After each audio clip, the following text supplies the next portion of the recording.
24 November 1971 United states of అమెరికాలో ఒక domestic flight ప్రయాణిస్తుంది. బ్లాక్ సూట్ అలాగే సన్ గ్లాసెస్ పెట్టుకొని చేతిలో ఒక సూట్ కేస్ పట్టుకొని ఒక వ్యక్తి వచ్చాడు. ఈ వ్యక్తి ఎయిర్పోర్ట్ లో ఉన్న north west oriented airlines counter దగ్గరికి వచ్చి డాన్ కూపర్ అని పేరు చెప్పి టికెట్ తీసుకున్నాడు. డాన్ కూపర్ చూడ్డానికి ఒక బిజినెస్ మ్యాన్ లాగా ఆ ఎయిర్పోర్ట్ స్టాఫ్ కి అనిపించాడు. ఏమాత్రం అనుమానాస్పదంగా ఇతను లేడు. అలా కాసేపటి తర్వాత ప్యాసింజర్స్ తో పాటు డాన్ కూపర్ కూడా ప్లేన్ ఎక్కాడు. ఆ ప్లేన్ సియాటల్ నుండి స్టార్ట్ అయింది. కొద్దిసేపటి తర్వాత ప్లేన్ లో ఎయిర్ హోస్టెస్ కి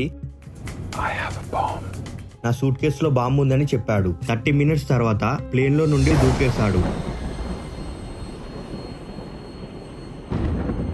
ఇతని చేతిలో ఒక క్యాష్ బ్యాగ్, ఒక సూట్ కేసు ఉంది. ఆ సూట్ కేసులో బాంబు ఉంది. అసలు ఏమైందంటే ఈ వ్యక్తి ఆ రోజు ప్లేన్ ని హైజాక్ చేశాడు. ప్లేన్ ని హైజాక్ చేసి FBI నుండి $200,000 మనీ తీసుకున్నాడు. అలా ఆ మనీతో ప్లేన్ నుండి దూకిన ఈ వ్యక్తి ప్రపంచం నుండే మాయమైపోయాడు. ఈ సంఘటన జరిగి ఇప్పటికీ 50 ఇయర్స్ పైనే అవుతుంది. ఇతని కోసం ఫ్లైట్ ప్రయాణించిన దారిలో FBI వెతకని చోటంటూ లేదు. కానీ ఇప్పటికీ ఇది ఒక అన్సాల్వ్డ్ మిస్టరీనే. అసలు ఆ వ్యక్తి ఎవరు, మనీ దేనికి, దూకి ఎటు వెళ్లాడు, అసలు ఆయన ఎక్కడ ఉన్నాడో ఎవరికి తెలీదు.